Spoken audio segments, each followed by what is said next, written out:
This is J. Krishnamurti's fourth discussion with teachers and students at Brockwood Park, 1983. What should we talk about?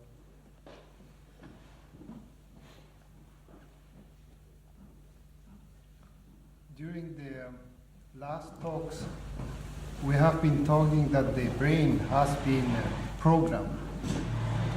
So that it's slowly, one could say that it's slowly deteriorating itself.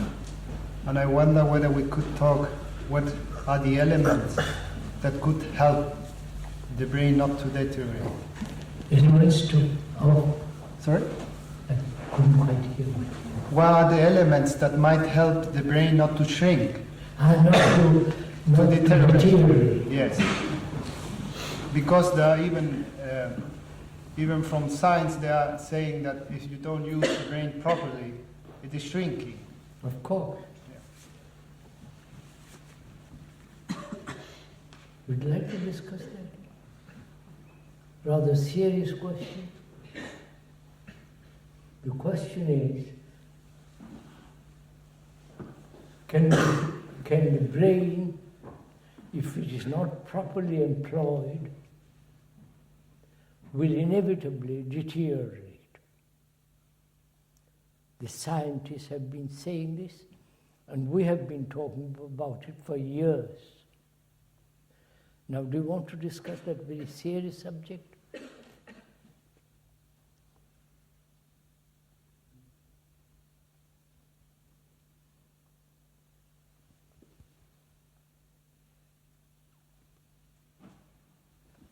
Or do you want to talk about something else?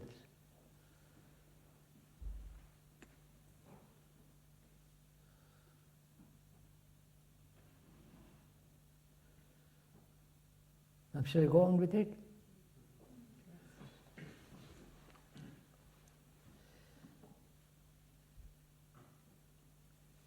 Are we aware, all of us, of what is happening in the world?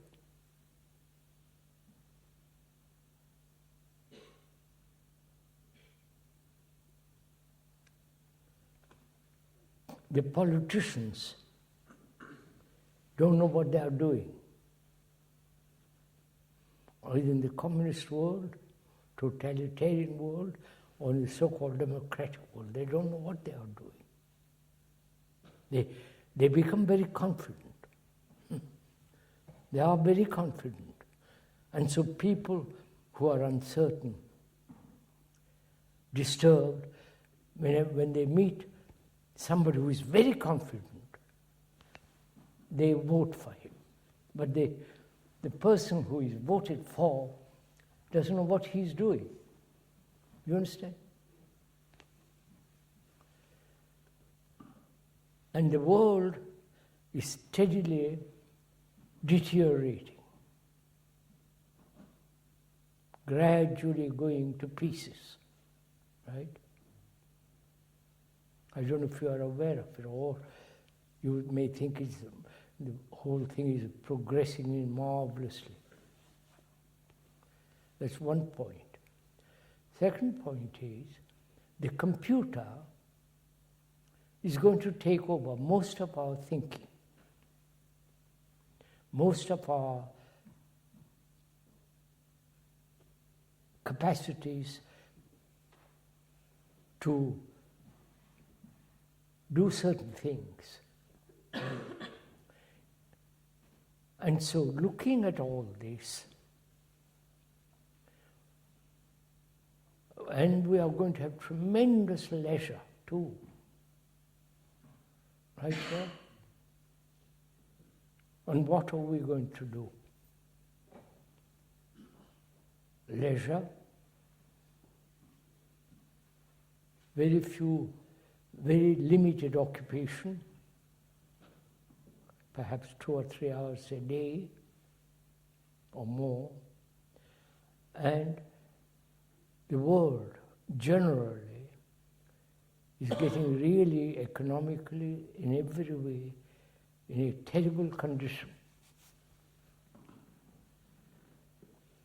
There is deterioration going on there. And we are the result of all that, right? Please clear this. We are the result of all the things that are happening around us, in the past and in the present. Do we agree to that? Both biologically and psychologically. The past generations have produced this present society. The past generations have sustained wars. And the present generation is also helping to sustain war. Our education is very limited. So, looking at all this, as our brain is, through a great deal of evolution, has come to the present state in which our brains are being programmed, right? And the brain can only become fresh, not deteriorate, is not to be programmed, right? Do we agree to that?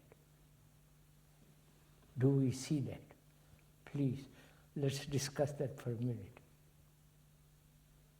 Can our brains not be programmed?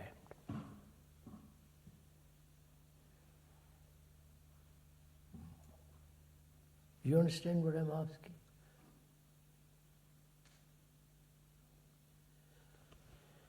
The Buddhists, the Hindus, the Christians, all the various groups are all programmed. They repeat what they have been told. Tradition, changing of the guards at the Buckingham Palace every day is part of this tradition, repetition, being programmed. And so we sustain outwardly all the results of this program. Right, sir? Are we clear on this at all?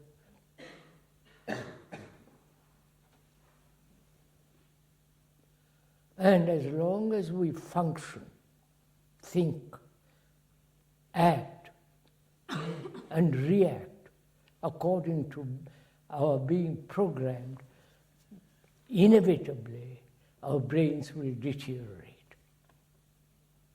I wonder if we see this.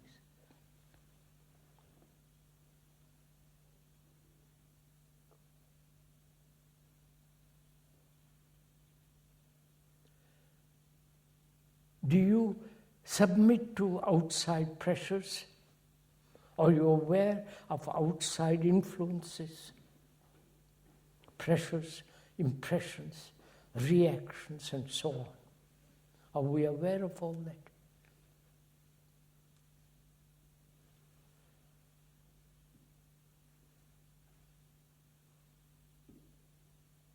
Are we aware when you read a newspaper every morning, they are telling you what to think. They are telling you in an entertaining, amusing, or serious manner how you should be guided, what you should think.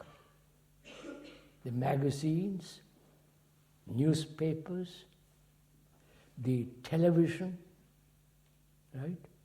Everything is pressure, impressing certain things on you. Right? Now, can we be free of all that? You understand the question? It's a tremendously complicated question. and demands a great deal of inquiry and energy to find out how to live a life without any kind of pressure, program, being told what to do and what to think.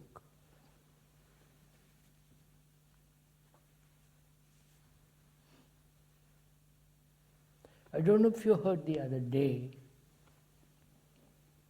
Mrs. Peters was telling me, that lady that was here a few days ago, that on the Moscow television, a man announced, Afghanistan is being invaded by us. He was immediately shut off, and he has disappeared. And they said he was drunk, he didn't know what he was saying.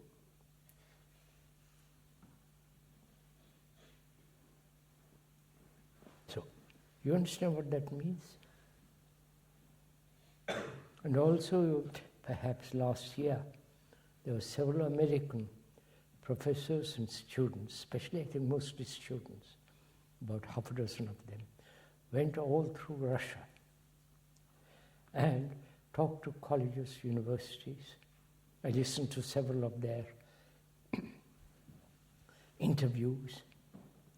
And in most of them, these Americans were saying that Afghanistan was being invaded, thousands were being killed by the Russians, and the students laughed because they didn't believe. You understand what I'm saying? They didn't believe that Afghanistan was being invaded, that there was war with that country.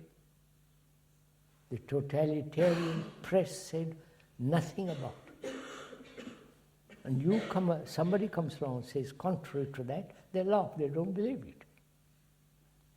You understand what the program does? I wonder if you realize it.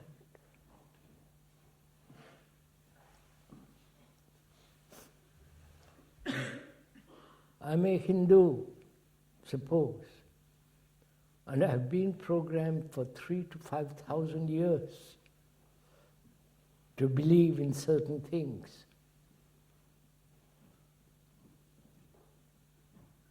And if you come along and tell me something contrary to that, I'll say how silly it is, I either get angry and hit you, or I say you are wrong. You follow? So, if I'm a Catholic, it is exactly the same thing, 2,000 years, which is fairly recent. So we're asking whether your brain, which has been programmed to think in a certain way, to act according to a certain pattern, according to a tradition, and the pressure, the impressions that are being forced upon it externally, is a fact of deterioration. Right, sir? Is a fact that makes the brain dull, stupid, not having the capacity to doubt, to be skeptical, to question.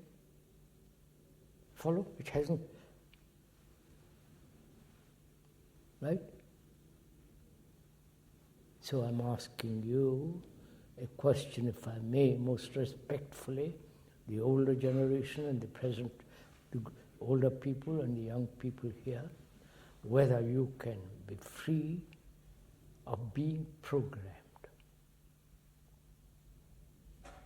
Otherwise, you're bound to deteriorate. Right, sir? Do you agree to that? As a biologist, a scientist, you agree, right? I've discussed this matter with computer experts and those who are building computers in California and other places, they say we are not concerned with human mind. We are not concerned what happens to human beings. We are concerned with this marvelous machine. Did you hear that joke? There was a first very good computer, and a man asks, "Do you believe in God?" And the computer replies, "He is here now."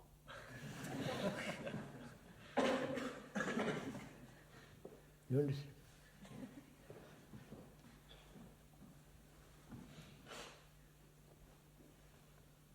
So discuss this with me, please. Don't be silent. Discuss with me. Your minds, as your students, is quite young. Your brains are very old. They have evolved for the last 1,000,000 or 40,000 years. So your brains are not yours. It's the brain of human beings. That's a different matter for the moment. I won't go into that. So your brain is being conditioned by program. And can, as long as you are in that, remain in that conditioning, you are bound to deteriorate. Right, sir?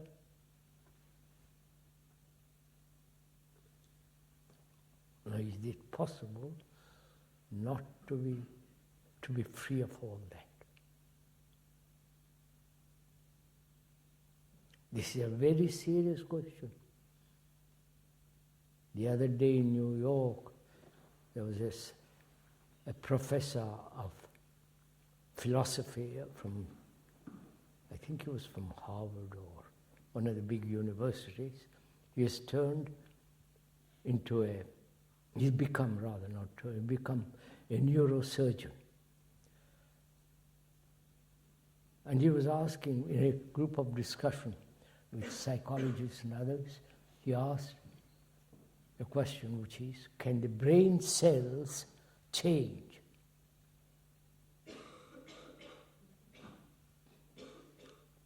Otherwise, those brain cells have been conditioned. I wonder if you follow all this. And he did ask that question. I said, you're asking, he asked a different implication of a question, and I said, are you asking, sir, that the brain cells in themselves can be changed? If not, we shall deteriorate. And he said, well, that's the real question we scientists are asking. So, let's begin. Are we aware that you're being programmed to be Dutch, to be American, to be Catholic, to be Protestant, to be something, or to become something? Many people would say. What's up? Many people would say that is the development of the brain and not the deterioration of it. That is to become something, yes. To progress, right? Yes.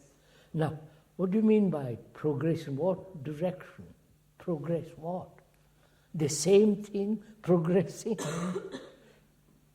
Getting more and more and more conditioned? Well, Krishnaji, some people would say that in order to avoid being conditioned, one should not read the newspaper. I know that. I know several people, serious people, who have said man cannot help but be conditioned. That is his very existence. You know, Sartre, you know, the famous writers and so on, they have said it's man's condition that he be conditioned. You can modify it, you can somewhat bring about a change, but he will always remain conditioned. That means programmed.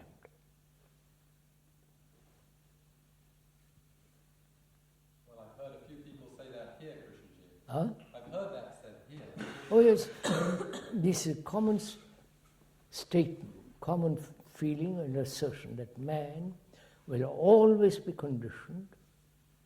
He can only modify it, so accept it. Live as you are, with all your problems, with all your struggle, conflict, suffering, pain, anxiety, loneliness. Live that. One of the difficulties is that many people who want to break out of their conditioning unconsciously move into another one. Of course, from So- one condition to another condition. Yes. But what's quite difficult is that often what they move into has the appearance to them of being Something new. something I new, know. a rejection of conditioning. No, that's why we must be clear that what does it mean to be programmed? What does it mean to be conditioned? And then when one really understands that, to move into another condition is the same as before. Right?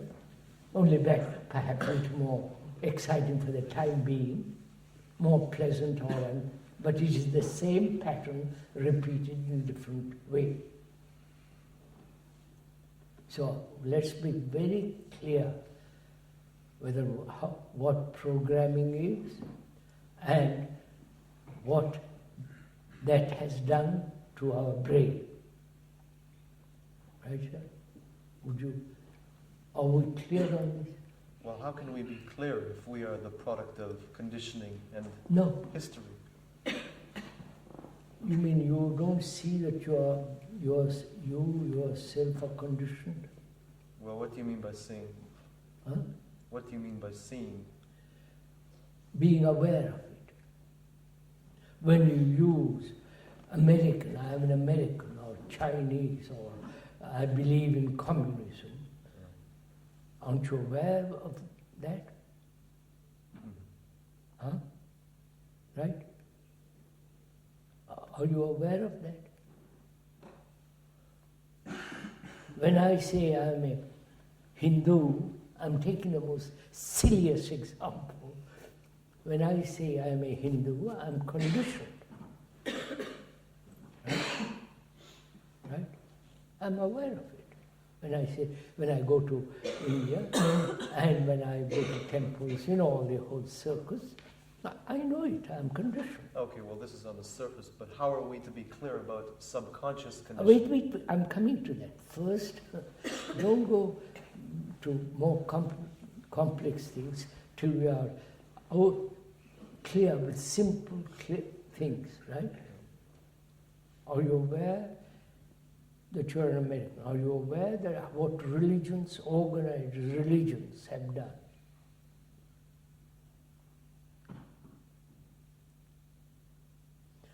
The other day in California, I heard an evangelist. You know what evangelists are? Who talk about Jesus and, preach the Bible, talk about the Bible, quote the Bible, say and interpret the Bible. They keep up this game, and they are tremendously rich people. The other day I heard a man, there's a particular channel in America, Channel 10, which is given over to religious thought. So a man was talking, and he was saying that he had written a book, $25, how to meet the Armageddon. You must be prepared for $25, read the book. And so on, keeps on repeating that. And also he says, you are here because you believe in Jesus Christ. And if you don't believe it, You will not be able to meet the Armageddon. I've written a book about it for $25 and keeps on doing that.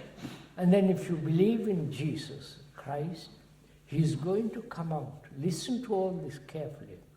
Out of the Orion Nebula, in that there is a hole. I'm not exaggerating. This actually said this. There is a hole. Through that hole, Jesus is going to come and save you, if you believe. And you must believe, because we are going to meet, we're going to face the Armageddon. Well, book dollars. And it sounds laughing, but there are thousands of people listening to it. Perhaps 2 or 3 million more. And if you believe in Jesus, He is going to save you, carry you through that hole in the earth.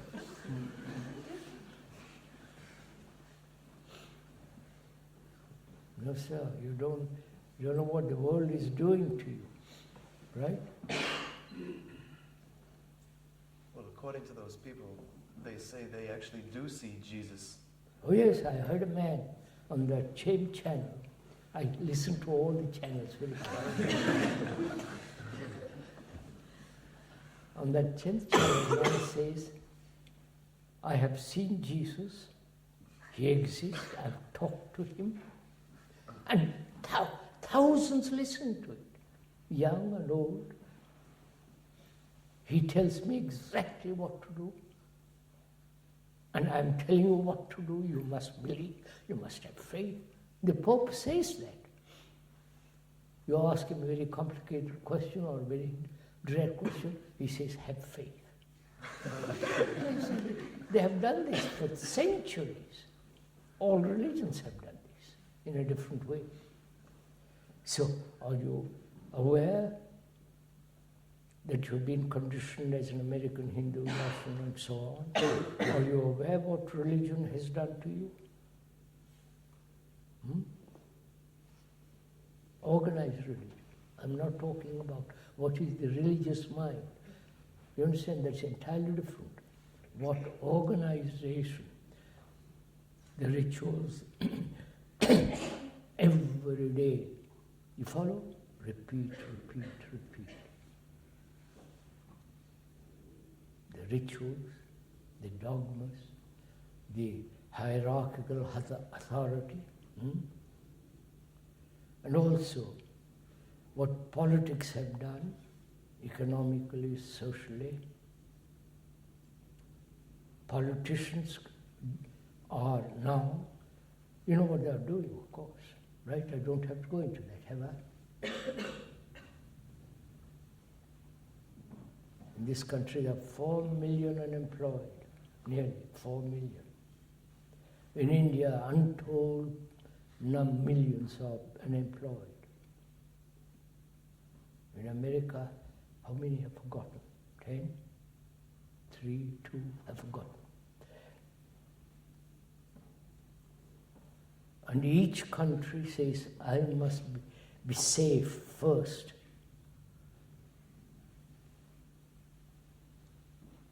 So they're creating tremendous turmoil in the world.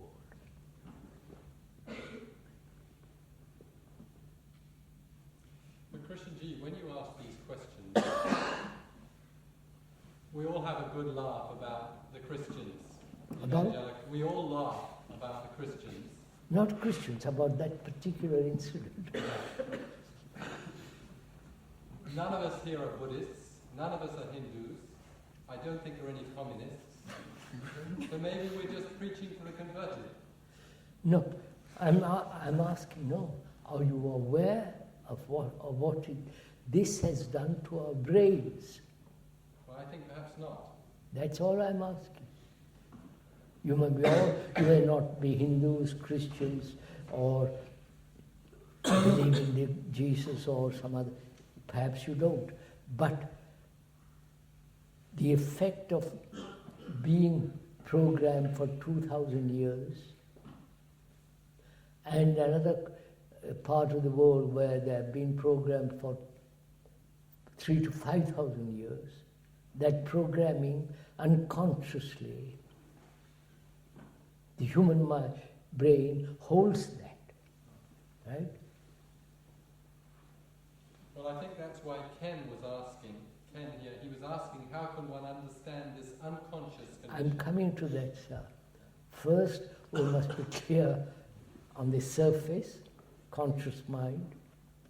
I hope. Can we go on from there? That you may be consciously be free of all this superficial, I will use the word superficial for the moment, superficial programming. I'm no longer a Hindu, obviously, but I've got an Indian passport, diplomatic and so on. And so I'm aware, we are aware superficially that's all rubbish. Now are we aware a deeper level,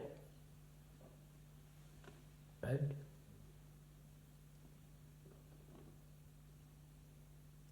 It's not only the religious, political, but the desire, the urge to belong to a group, right? You understand? To a group, belonging to a particular group.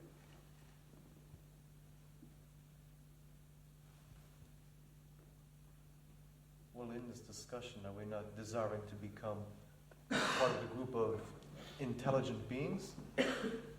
Now, wait a minute. Belonging to an intelligent group of people. Huh? Yes. What do you mean, intelligence?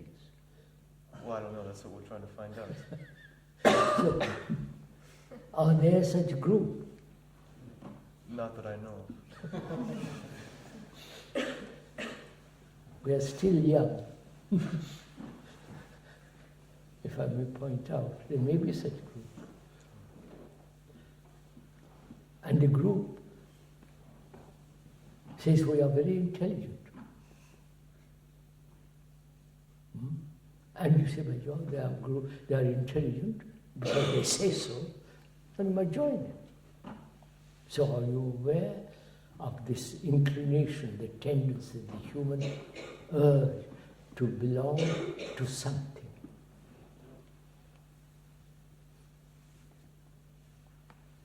Right? So they say, you understand?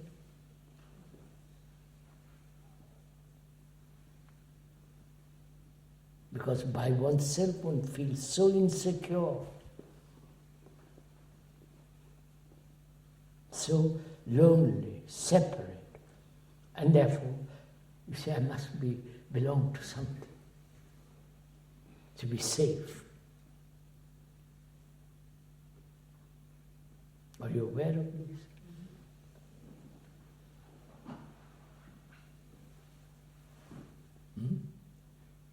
No. Well, I think these things are more subtle, so Yes, that's the problem. much more subtle. Group of scientists, they feel safe because governments need them, society needs them. A group of doctors safe. Group of people who are professors safe. Are those who have great deal of knowledge, great deal of education, book learning. They are very, very safe. That's why you're all going to become very learned people. You understand what I'm saying?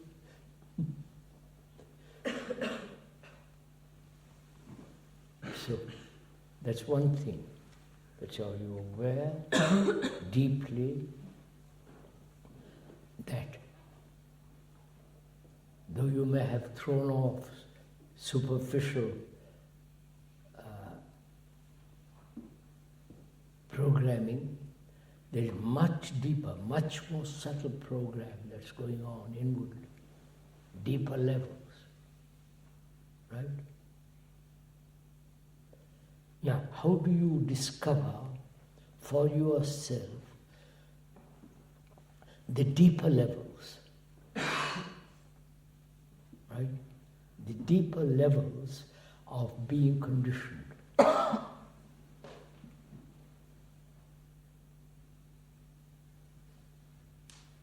For self. Huh? For ourself? How do you discover it? For yourself? Or will you go to a psychologist, psychotherapist, or psychiatrist? Will you go to them and begin to investigate yourself? Well, that's not the way. Find out, sir. What do you mean that's not the way? Thousands are doing. Psychiatrists are, there are hundreds of them. But you said for ourselves. If we go to the I'm asking you either that or the other. Right? Right, sir? To answer this question,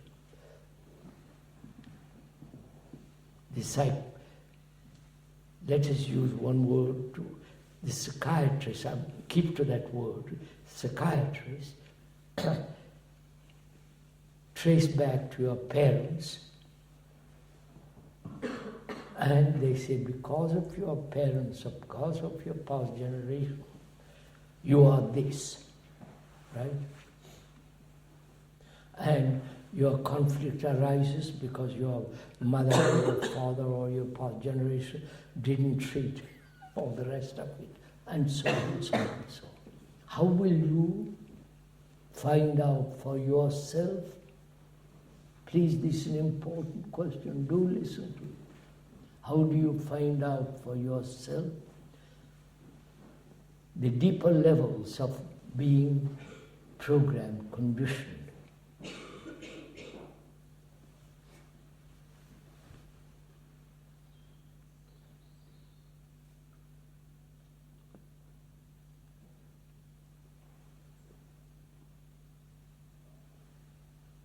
Have you any idea? Help me out. We have to be free of ways of thinking. No, don't go back to that. How will you, I'm asking you, if you don't mind, how will you expose, open up the deep, subtle, and very, very, so very delicate. Find out whether how deeply you're programmed, how deeply you're conditioned. You raise the question of unconscious, subconscious. I'm asking you that. I'm replying to your question.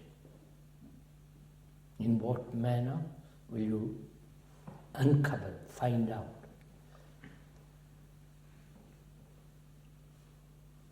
By being clear on the conscious level.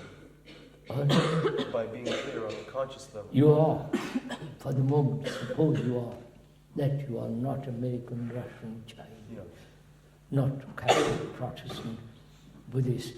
You belong to no organized religious or political or national.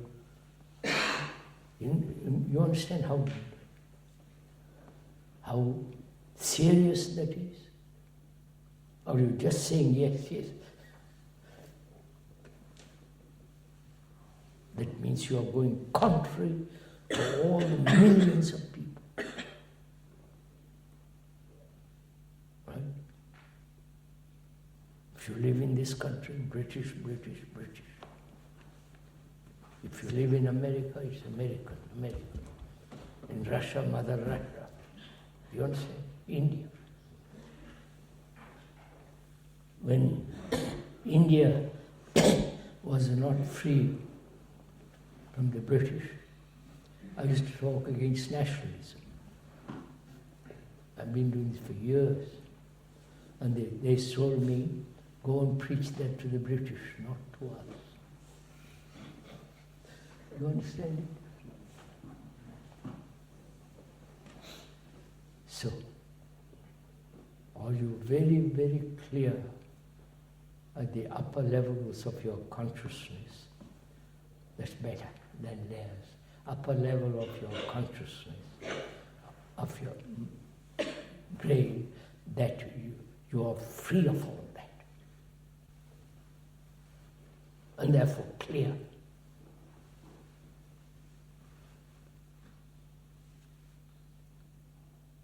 I'm not telling you you should be, you should not be. That you shouldn't be a Catholic Protestant. You understand? Our brains are conditioned, and as long as they are conditioned, therefore they are limited, therefore, inevitably, conflict and deterioration. And you cannot have a very young, healthy, sane brain if there is no as long as there is no conflict. Right, sir? To proceed. May I help you? I'm not trying to take it over from you. Right? I'm not telling you what to do, how to go at it, but if you want to find out, you have to dig, you have to probe, you have to question, you have to ask, right? Well, Krishnamurti, if someone comes to me and says that Britain is a very small, unimportant island... Which? Britain. They say that Britain, England, is a very small, unimportant island. Yes, they do. And then I notice, I feel a little insulted. Yes, sir. So then I see that in fact I am conditioned. Yes, sir. So it's in relationship that these... That's what you're going to find out. That is in your relationship. You're going to find out your reactions, right? When you go to India, you say, I'm no longer Indian. You say, what do you mean by that? They get very annoyed. So you find out. And when I go to America or Catholic country, I say something and the Catholics will. You follow? And then I react to it. I find out. You follow? So, in relation, carefully, this is complicated too. In relationship, I begin to discover for myself what my reactions are, and those reactions tell me how superficially or deeply I am conditioned. Clear? Is this clear? If you are interested in this. So am I aware, sensitive in my relationship? Not with only with my wife and husband, girlfriend, in relationship with another. Relationship means another.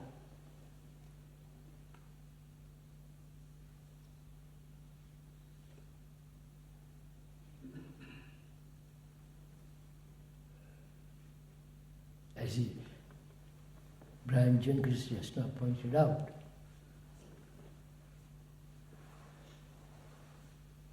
if, as an Englishman, somebody from abroad says you are a small island, and you think you are very, very important, you really are not, you're just a part of the whole. You follow?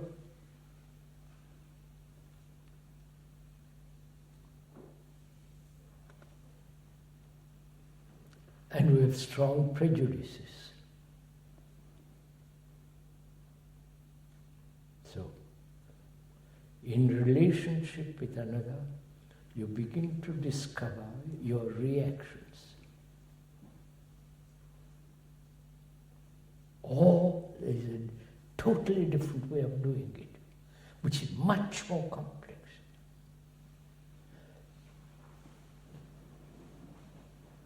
There are several ways. Analyzing, you understand? You analyze yourself. That's also very complex. When you analyze yourself, you are separating yourself as the analyzer and the analyzer. You understand this? Huh? Wait a minute. I want to find out deeper levels, deeper unconscious conditioning. So I say, now I'm going to watch. I'm going to analyze my feelings, my reaction. Why did I have this? Was it, you follow? I analyze it, examine it. So I have separated the reaction from me. Right? Do you follow this? Huh? No, apparently you don't. There is an analyzer and the analyzed, isn't there? Yes. Are you clear? When I go to an analyst, he is separate from me and he begins to analyze me. Or I analyze myself. When I analyze myself, I don't realize my reactions are myself. Right? Yes. My prejudice is me. My anxiety is me. My greed is me. So I'm analyzing what?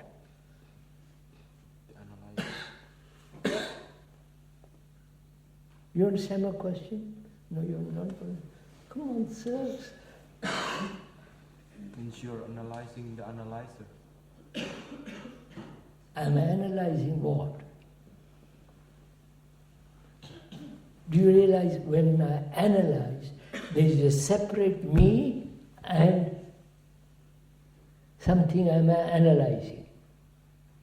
The thing I'm analyzing is me. Yeah. I'm playing a game. You understand? Yes. The thing I analyze is me. But I've separated the me. Me is different, who is the analyzer, and the thing is different from me, which is false. So I play a game.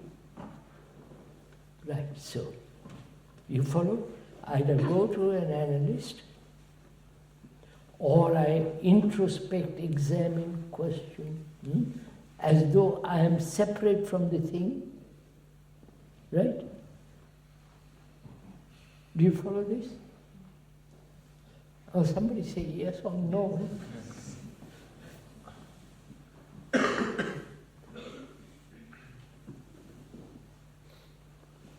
Well, Krishnamurti, if someone insults us, if someone insults me, I don't think I've ever known a situation when I haven't thought about it, which you describe as analysis. All right. Somebody insults me. I react. Right? That reaction is me. Yes. And what do I do when I realize that reaction is me? Well, if you see it's anger, you try to control it. Huh? If it is anger, you try to control it. Yes, sir. But it's still me is controlling myself. You follow it? You're not aware of this. I'm telling you something which I see you don't understand. shall I explain it? Wait a minute. You look at that tree, right? That tree is not you.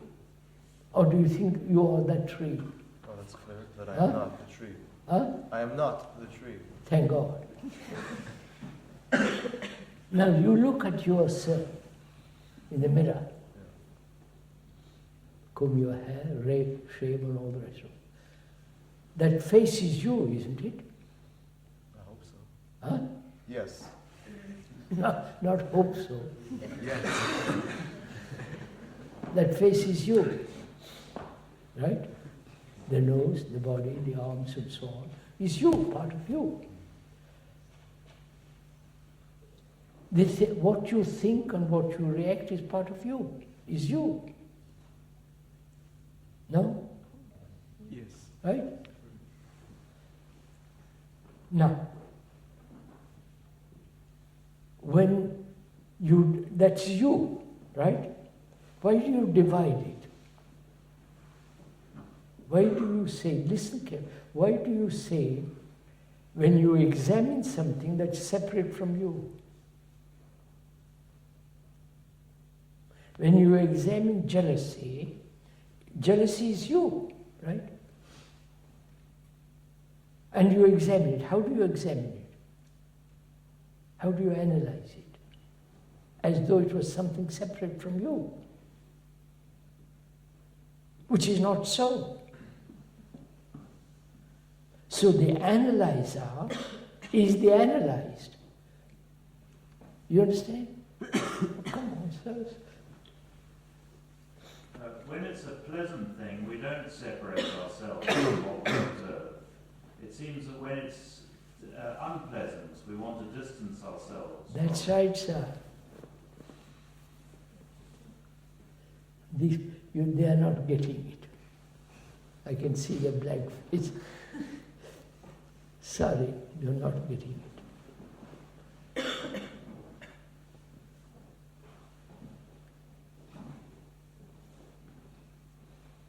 Is it clear, if I may ask, is it clear that when you are jealous, that jealousy is you? Huh? Yes. Quite clear. Well, it has to be if that feeling arose from me. It has to be if that feeling arose from me. Yes, you are that. Right. So you are the face, you are the nose, you are the eyes and so on.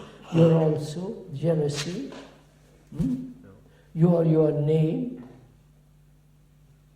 Hmm? Right? Right? Right. For God's sake. So you are your name, your form, you are your fear, you are your jealousy, right? So you are all the reactions, right? So one reaction examines the other reaction.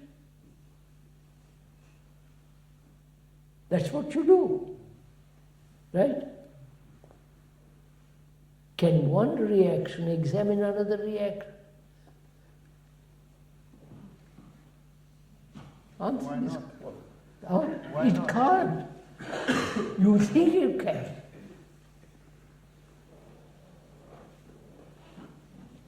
At last I've got you. Well, that is all. Huh? Thinking is all we know. No, sir, reaction, keep to that word. Jealousy is a reaction, isn't it? Hmm? You are better than I am. Hmm? You pass exams better than I am. I'm jealous of you. It's a reaction, jealousy. A feeling brought about by comparing myself with you and saying you are better. So that's my reaction, right? Another reaction says you must not be jealous. Hmm? So there are two reactions, right? Right? One reaction says don't be jealous, and the other is jealousy. Reactions are the same, aren't they? Yes. Huh? Yes. Do you understand this? But, Oh, come sir, on, sir. I, Huh? I think, sir, Sir, hold it a minute. Look at it carefully. Whether one reaction you call jealousy, other reaction you call, you must know, they're both reactions, aren't they? Why do you call the second a reaction? It's also a reaction, I must know. Surely that's a reaction, isn't it? Yes. Huh? Yes. So, one you call jealousy, the other you call something else. But they're both reactions. Right? Come on, Yes. Sir, in our thinking, we seem to feel that there is something that is beyond action and reaction, that there is something that lies down at the bottom of it all, that there is somehow There is nothing at the bottom of it except in hot air. I know, sir, but that doesn't prevent us from thinking Nonsense. that there's somehow a pure me that sometimes acts angrily or sometimes acts jealously, or that gets afflicted by these things. No, like the body gets but you afflicted by don't realize all reactions are you. Yes. Don't say sometimes it is this. All reactions are you.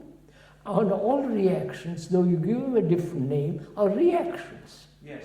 No, don't say yes. See that. Just a minute.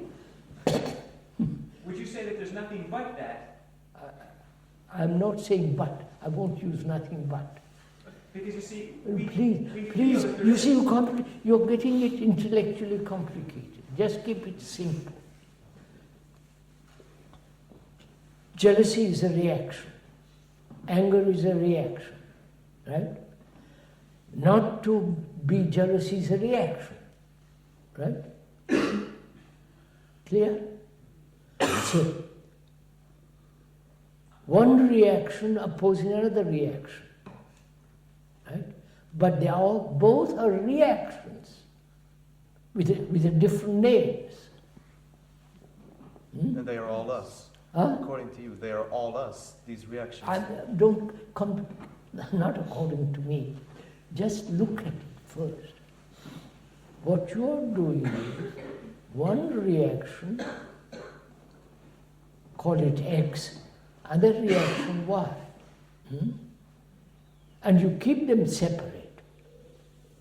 Whereas, remove the name, they are reactions. Right? What's the difficulty? Whether you kill me with a gun, or with an arrow, or with poison, or the same thing. You kill me. You follow? Yes.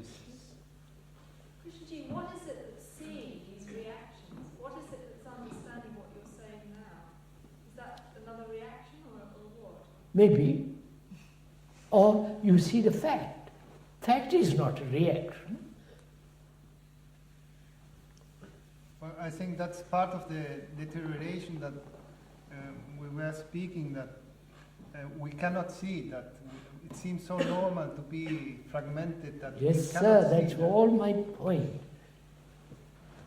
Fragmentation is so inherent in us. And we refuse to see the fragments.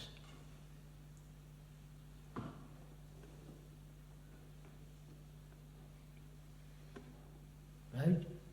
Clear? Somewhat clear? Yes.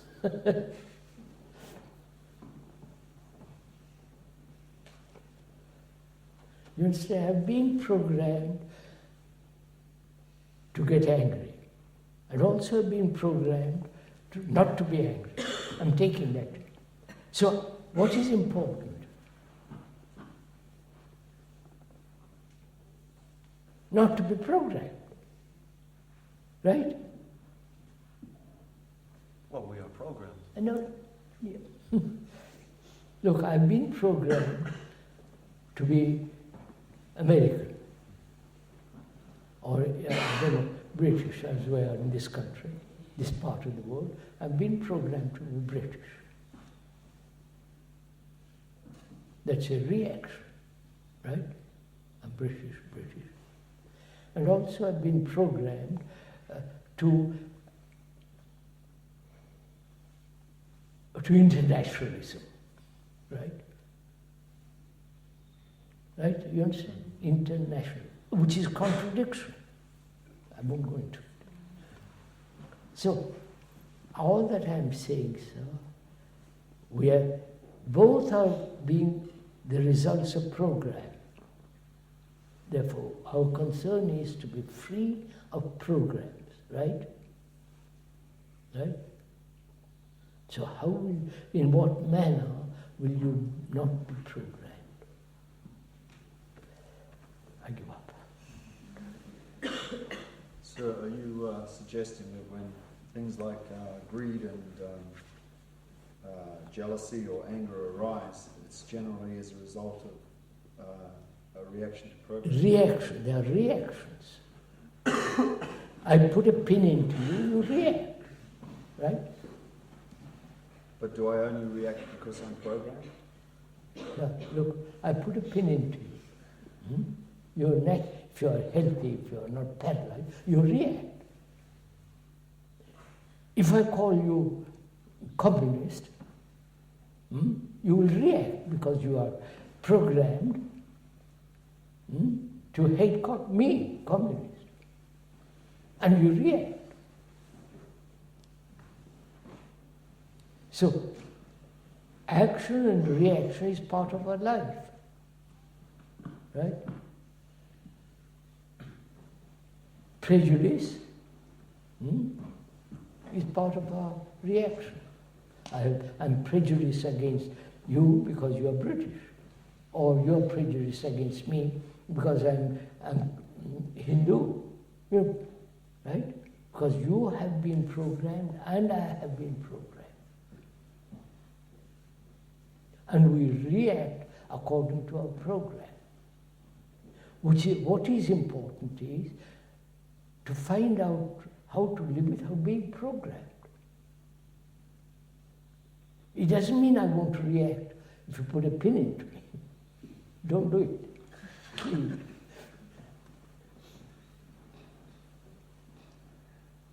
Sir, are you suggesting that perception... What? Are you suggesting that perception is something beyond the program? I'm not suggesting what perfection is. No, perception. Perception is not reaction. Of course, otherwise it's not perception. In this, of course, I won't go into that. If I have prejudice, I can't perceive. I can't see clearly. If I have strong opinions, obviously, right? If I have come to a conclusion in my politics as a communist or a socialist or a democrat, whatever it is, I can't see clearly. So, perception is not a reaction.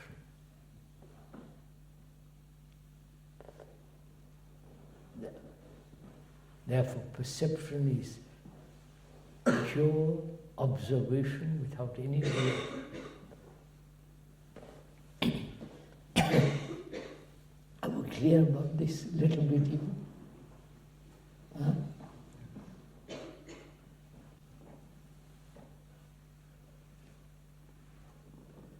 You should ask yourself of me most, if I may ask, consider deeply whether you are programmed, be aware of it, simply, and whether you can be free of being programmed. Well, by asking that question, you're asking me, who has been programmed, to answer. Be aware of it, your own program.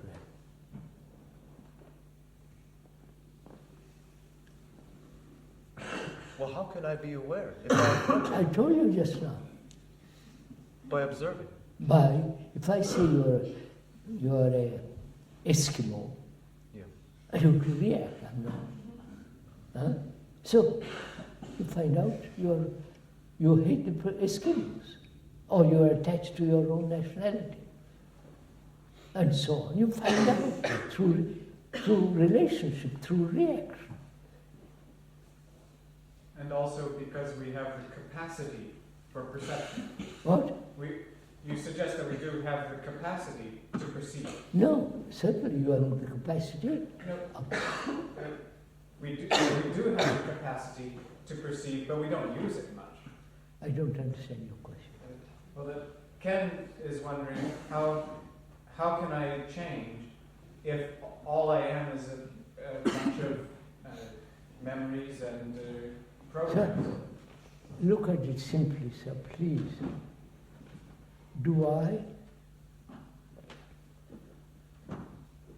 Am I prejudiced? Let's begin with that. Huh? Are you prejudiced? Have you strong opinions? Of course we all have. Now, if I have strong opinions, I can't see clearly. It's obvious. Yes. If I want to see clearly, I mustn't have any prejudices. So I said, I put aside my prejudices. I must be free of my prejudice. Right? That's all. Don't ask, is it possible to be free of prejudices? It is possible if you want to see clearly. If you want to swim, you're taught, you get into the water and all that. You do it. But apparently we don't want to do it. That's all right too. Therefore, we live in perpetual darkness, confusion. Right? That's all.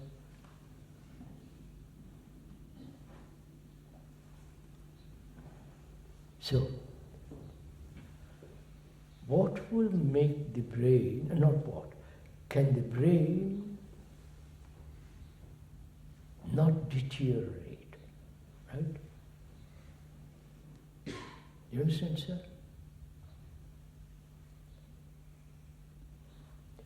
With old age,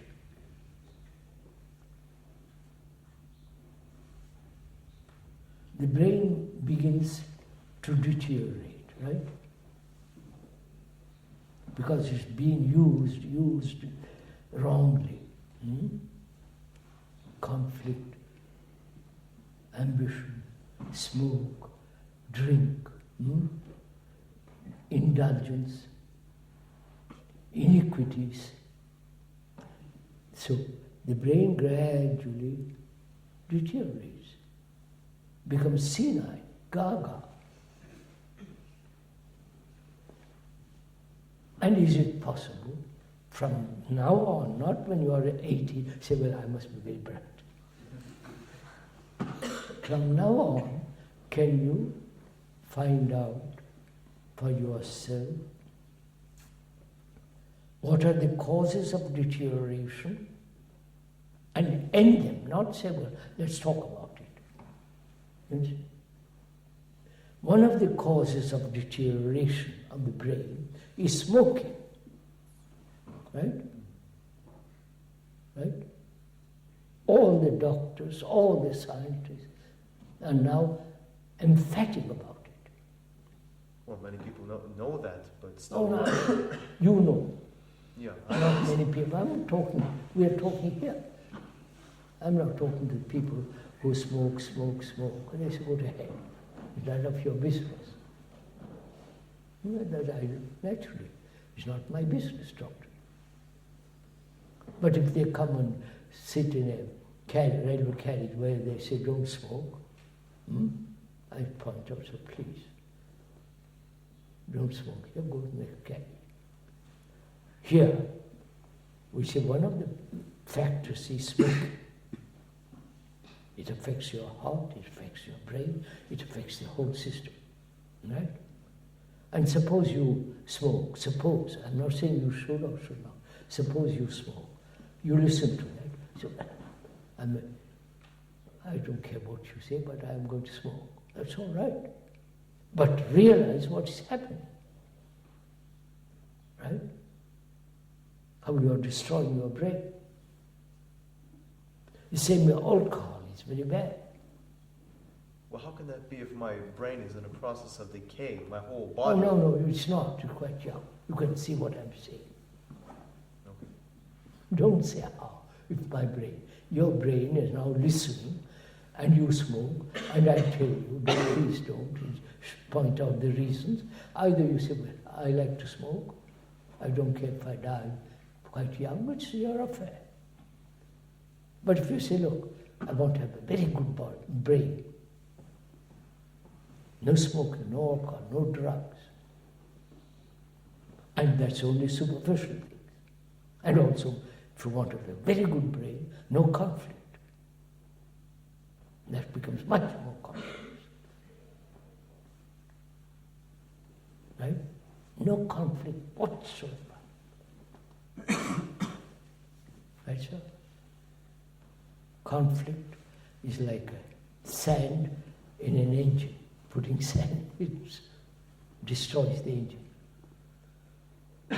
So find out if it is possible for yourself whether you can live without conflict,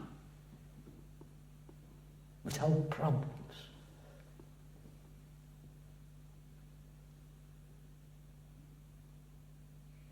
Can you?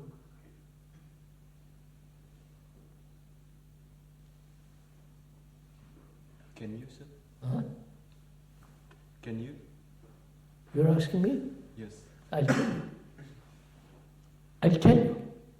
What will that do? What's the good of my telling you? You understand my question? You ask me whether I have lived in conflict. Right? Yes. I say, before I answer that question, I will answer it. But before I answer that question, whatever I say, will it have any effect on you? You understand what I said? No. Suppose I say to you, no, I'll be frank, I have no conflict. Right? You say, poor chap, he's cuckoo. Or he was a strange man. That's impossible, right? Or, you say, I'd like to find out if it is so. Not me. Because I say to you very clearly, very frankly, I've lived all my life without conflict. I'm 88. I've still got good brain. I've never smoked. I've never had any kind of drug, coffee or tea. Not that I'm your example, I'm not. I've taken coffee and tea up to the age of 30, very, very little even then. Never taken any alcohol and so on. And when there is a problem to be faced, I face it, resolve it. I don't carry it. You understand? So, and in my relationship, if there is conflict, either say, please, I go away from it or resolve it. So, I've said it, I have no conflict. What effect has that on you? Be frank, be simple. You don't believe it, do you? I have no answer to that. You don't know. I don't know. So why do you even ask them? Whether you have conflict or no conflict. Why do you bother about it? What matters, what is important is not whether I live in conflict or not, whether you live in conflict and see if you can be free of it. That's far more important than asking me whether I'm free of it. You understand? Yeah. That's all. I'm not dodging the question. I've answered you. There are many problems I have to face. I don't say the problems don't exist. They are there, right? You understand what I'm saying? There is a problem, which I won't go into, which I have to face. But I don't make it a problem to me. It's a problem there. I have to meet it, I resolve it. But I don't say, my God, how am I going to go into a dither about it? Right? There are several problems which I have to face. And I'm going to look at it. Go see the whole, what is involved in that problem. And see it. Resolve. I'm very clear. Resolve it in this way. And I've resolved it. But I have no problems, you see. Therefore, I don't approach life as a problem. I won't go into that. No. You understand all this? Doesn't matter. So, we said smoking, drinking, alcohol, excessive excitement is one of the factors of deterioration of the brain. The other is conflict. In any form, competition is a conflict. Right? I used to play golf. My handicap was 2 and sometimes 4. I played with the professionals. And they wanted to compete. I said, I couldn't compete. I couldn't play golf. So I never competed. So on and so on. And also comparison with somebody else, or comparison with an idea or an ideal, is a conflict, right? So you don't want to become better, nobler, or what? No, this is too complex. So, find out if you have conflicts. And don't carry them over. You understand? Day after day. Look, somebody the other day in America said to me, you're a damn fool. You're a stupid man because you're not accepting a lot of money. I said, well, I'm a stupid man. And I listened to him. I didn't react. I said, why did he call me stupid? Because he had certain standards, and according to those standards, he judged me. And then I was stupid. So I said, yes. You understand? I didn't get hurt. I wonder if you understand this. You understand? People get hurt, don't they? You get hurt, don't you? Now we can talk about that. That's fairly simple and clear. You get hurt. And you carry it all the time? Of course. Why?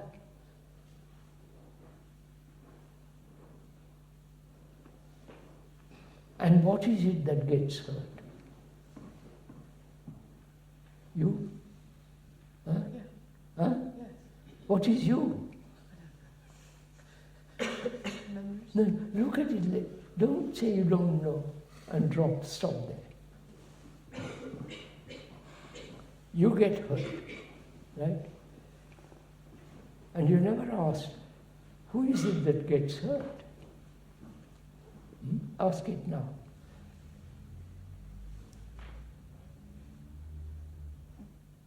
You understand the effect of being hurt? The consequences of being hurt? You hurt me. You call me something or other, you insult me, or you, not physically, you hurt me. What is the consequences of that hurt? I build a wall around myself, not to get hurt anymore. I'm afraid of getting hurt.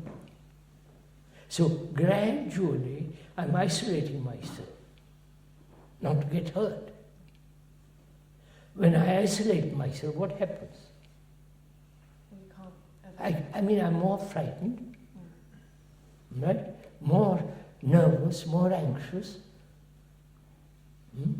So, I see the consequences of it, and I see who is it that's getting hurt, I'm asking. Who? Me. Who is the me?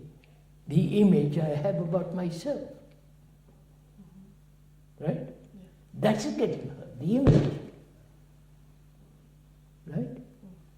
So why do you have an image? Don't you all have images about yourself? Huh? At last, you all agree. Why do you have images about yourself? That I'm stupid, that I'm clever, that I'm really bright, that I'm beautiful, that I must. You follow? You have images. Why? Well, we are told since childhood to be something. Since childhood, we are told to be something. I know. Why do you have them? Ask it. Well, I'm asking you now. That image ensures a personal security. So, image, how do you say, in images you have security. You're right. Huh? Is there in your image security? When I'm questioning the image, are you secure? No, I'm not. You understand? Well, we think they offer security. Huh? We think they offer security. Well, you think that, but you see they're just non-existent. It's like imagining I'm in the middle of a lovely, something or other. It's in fact, that's not so, it's just imagination. So, I get the image of me, image which I have created about myself with the help of my parents, with the help of my society, with the help of my religion. The image which I have created about myself is getting hurt. So, as long as I have an image about myself, it's bound to get hurt. Right? Right? Are you quite sure? Oh, yeah. Of course. So, find out the next question. Can you live without an image? Well, we have to be certain what an image is. Absolutely clear. What? Do we not? What? We have to know what that image is. It is, I will tell you. Well, that image is built by your mother and father. You must be like your grandmother or grandfather who's so bright. But still, I don't see it. Oh, yes. I don't feel it. Oh, yes, you begin to see. Look at it, sir. Don't see you don't begin to see. Look at it. Watch. Learn. Haven't you an image about yourself? You said yes. Yeah. How has that come into being? In what? Who had put it there? Oh, my mother, father, Yeah. television, School, friends, school. That's right. books. That's right. Go on. So they're good enough. That's enough. So you have an image about yourself. And as long as you have an image, that's going to get hurt. Right? And you see the consequence of getting hurt. Do you? Consequence. The result. Yes. Well, That you are lonely, that you're frightened, not to get hurt anymore. So you isolate yourself, you become neurotic, not you. So the consequences of getting hurt are these. If you see the consequences, you then begin to ask, why should I have an image? if you see, but... This is clear. The consequences are very clear. The consequences of having disease is very clear, pain. Right. But I continue. Because... Why we continue then, sir? Huh? Why we continue? If we know all the Why? consequences. Now, you continue because you accept it verbally.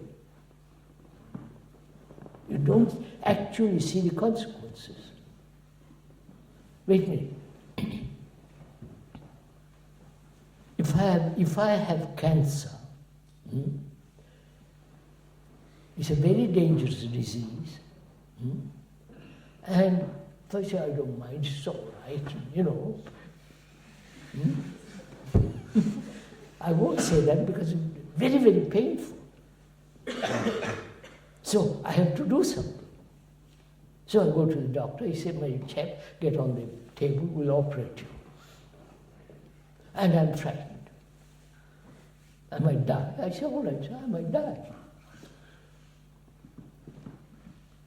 So the disease and the consequences, you understand? The image and the consequences. And if you say, I don't mind, it's all right. Which means you live always the fear of getting hurt.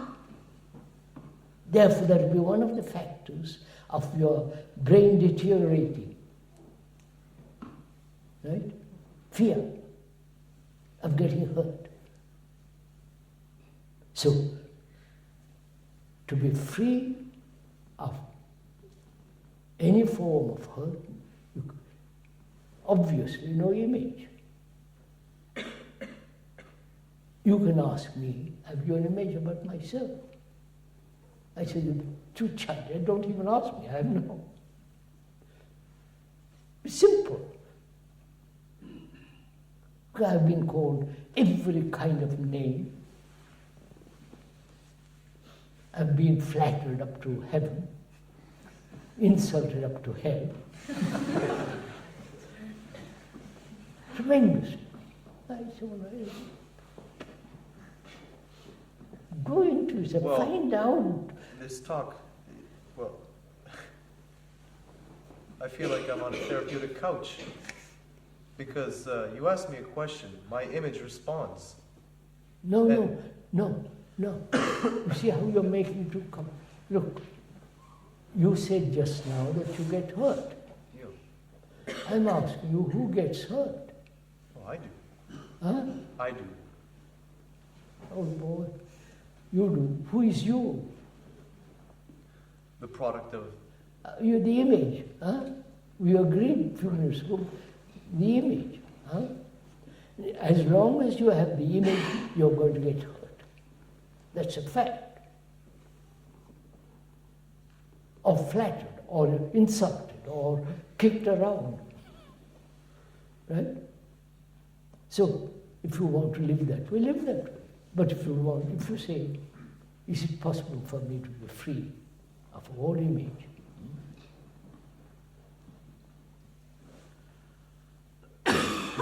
Very few people ask that question. Because they don't want to be free. They think in the image there is security.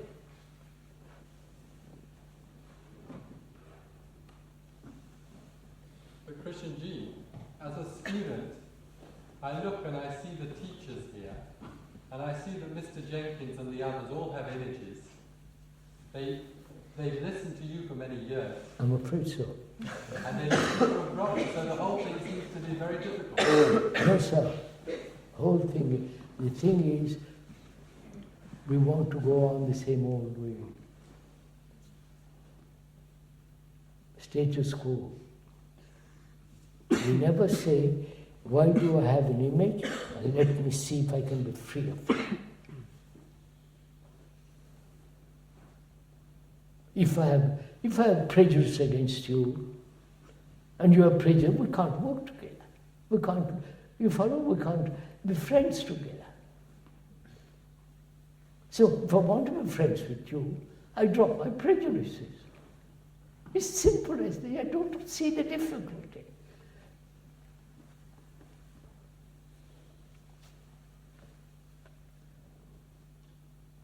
See, to have a good brain, no prejudice, no opinion, never any form of conclusion.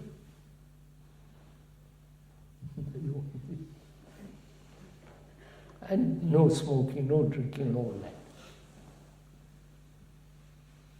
And proper exercise, you follow self.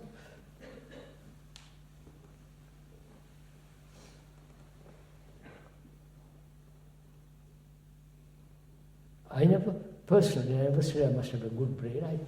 I didn't like alcohol. I know I tasted a spoon, I said, it tastes like medicine. I said, all right.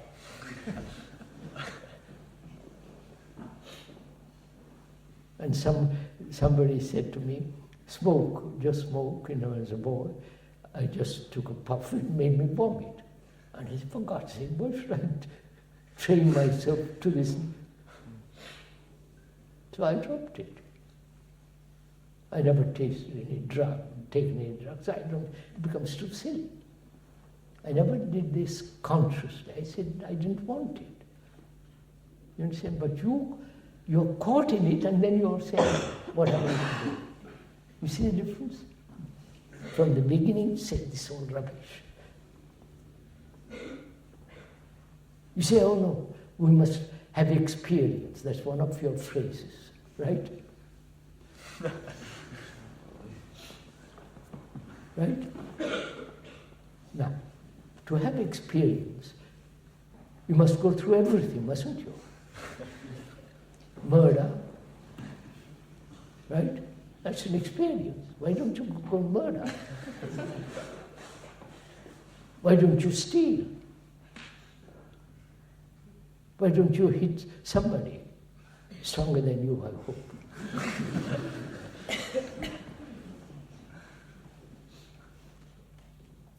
Why don't you, it's an experience, why don't you climb the roof and jump down? So you want experience in those things that give you, right? It's so obvious, right?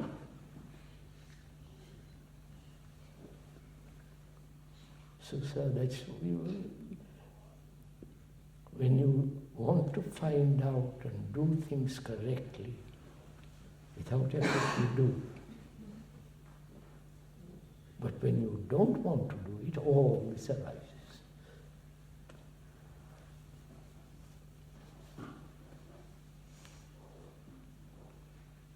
So from my understanding of this talk, I cannot, the image, the me, I cannot genuinely ask whether I can be free of conditioning. We're asking each other. Yeah. We're asking each other whether the brain can be kept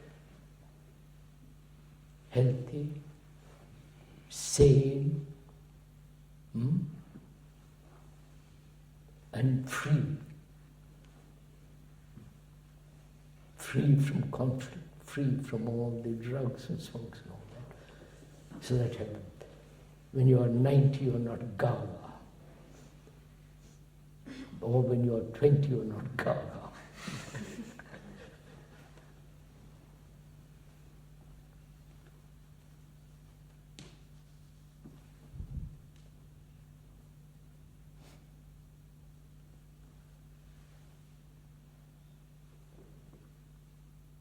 So, may I ask you a question? Are you aware that you're fragmented? Are you? I think so, yes. How are you aware of it? By noticing. Huh? By noticing my reactions to things. I mean, they're always...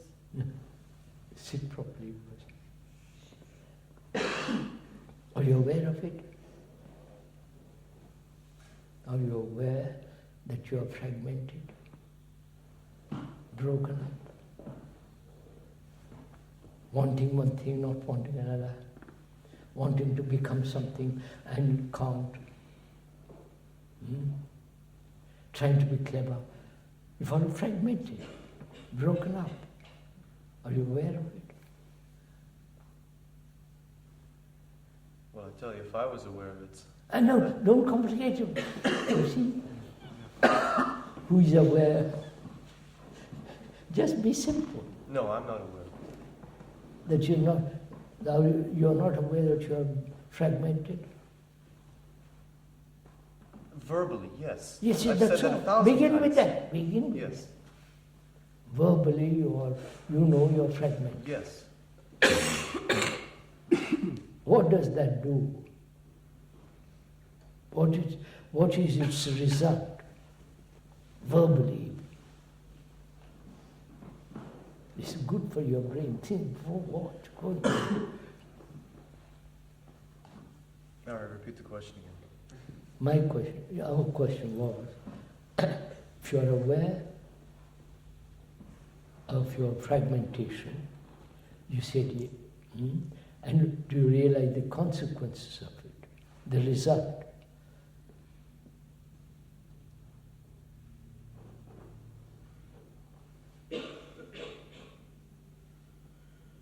You are fragmented from me, right? Fragmentation being separate, broken up, right? You are separate from me. You are separate from your wife, husband, father, mother. Separate from the nation, from the group. Separate from God, and right? All those are separation, means fragmentation. Do you see what that consequences of all that is? Well, it leads to the destruction of the world. Huh? It will lead to the destruction of the world. Yeah. Conflict. Right. Essentially, struggle, conflict. And conflict is one of the factors of deterioration of the brain. So, what happens? If that's a fact, that fragmentation is one of the major factors of the brain deteriorating, what do? You see the fact that smoking is destructive, right? That's a fact. So you don't smoke. If you say, I don't mind being gaga at 20, it's all right. But if you don't want to, if there is to be a good brain, end your fragmentation. That's much more complex.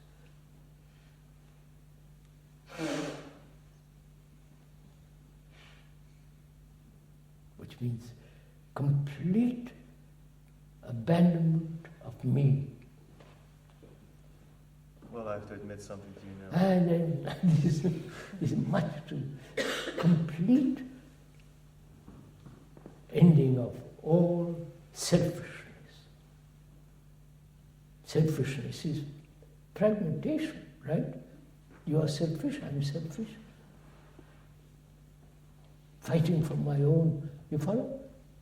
But selfishness takes different forms.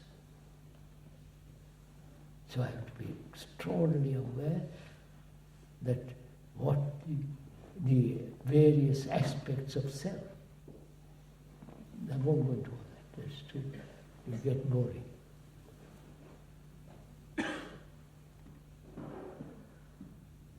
Prejudice is one of the aspects of the self, which is fragmentation.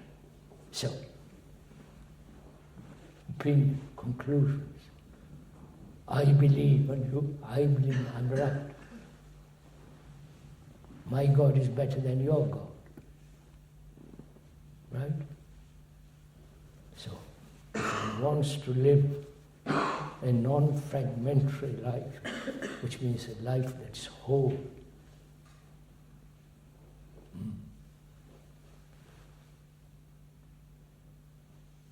can't make effort to be unselfish, right? That very effort to be unselfish is selfish, right? I wonder if I'm talking to myself or what?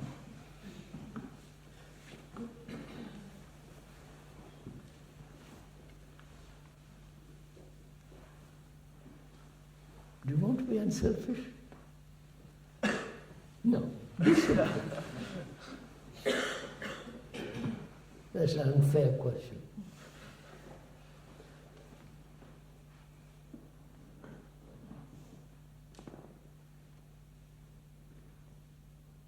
People have carried this idea of unselfishness to absurd lengths. In fragmentary sense, they said, I'll fast, I'll have only one cloth, one meal. I'll sleep on the floor. I've tried all this stuff. It's absurd. That's not unselfishness. There is a lovely story of a king who had everything he wanted, naturally. And there was a monk who had only one loincloth, two clothes. And one was drying, the other he had put on. And there was fire. All the king's things were being burnt. And the king didn't pay any attention to it. But the monk said, my God, my one cloth is being burned.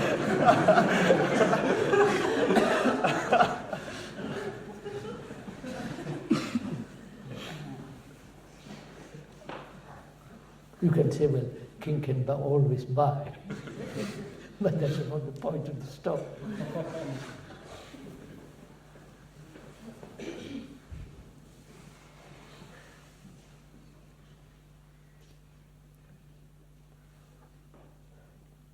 Does all this something real to you, all this? Or are you going back to the old back game? We better stop, it's 1:15.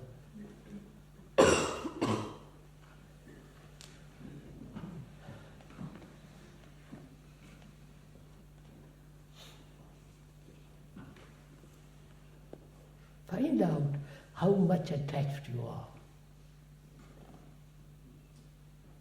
to your clothes, to your body. Attached. Find out.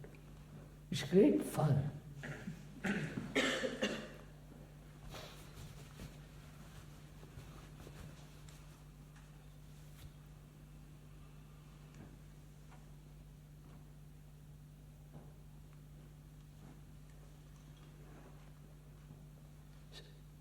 So that you're all the time watching, learning, to follow, not just go to sleep. You better stop.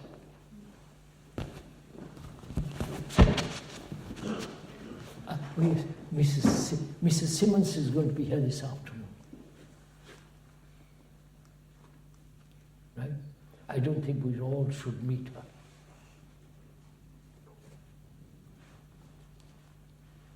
The whole school shouldn't meet her because too much, Please, do you understand? For her sake. One or two of us are going to meet. Right? You understand what I'm saying? Yes.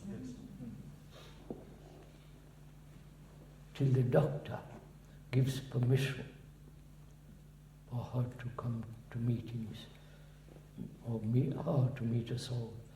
Till the doctor gives permission, please respect her position. You understand? Don't go to her with any of her problems, with any of the school problems, or with your personal problems. She must not have any strain, any tension. You understand, sir? Please, Please respect her.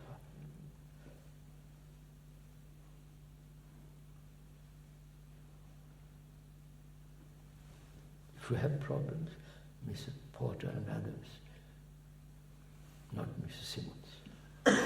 Right, sir? And we're going to, this staff, and we are going to meet tomorrow afternoon, the staff.